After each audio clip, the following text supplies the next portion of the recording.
İsmail Atlı has been a blacksmith for over 50 years, but he hasn't lit his forge in over 6 months. He's finding it hard to compete with industrialism, and public interest in the millennia-old handicraft is dying. In his field, he's known as Ahi Baba, or Ahi Father, the representative of a religious and commercial fraternity formed in the 13th century. Ahis were famous for their craftsmanship, and formed the merchant class which contributed to Mudurnu's development during the Ottoman Empire. By being an ahi, we need to be on the right side of things in whatever branch of business we're in. We need to be clean, honest, and sincere with our passion for our work. In Ismail Abi's shop, you can see the principles of ahilik. It says, keep your hand, your tongue, and your waist to yourself, and your hand, your door, and your dinner table open to everyone. So this is really the principle of what it is to be an ahi. It's not just about being a merchant or being a blacksmith or anything else. It's about having the principles and the good intention to be in a well-functioning society that works for the betterment of everyone. But tears well up in his eyes as he remembers there's no one to replace his peers in principle and trade. The merchant's prayer has been held every Friday in Mudurnu for the past 700 years.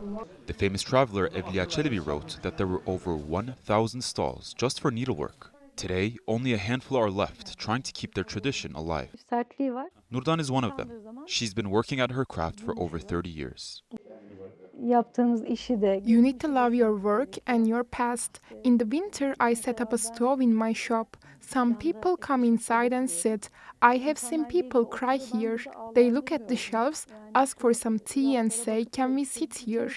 Your shop reminds me of my grandmother's home, and they cry. Mudurnu has even attracted European heritage volunteers. The first time they've come to Türkiye in over 30 years of volunteer work. They've managed to restore some parts of the old city, along with Dr. Ege, who has made revitalizing the national treasure of Mudurnu her personal mission. This neighboring shop, they started to paint and repair their shop by themselves. They weren't part of the project. They thought, oh, they've been doing it, why don't we do it? Already there is some ripple effect, which is amazing. I mean, it's more than we hoped for, actually. This kind of project also brings together stakeholders, and it creates synergy and excitement. And sometimes, you need this kind of momentum for things to happen. Something like being the first domino. Yunus Demiroglu, TRT World, Mudurnu, Türkiye.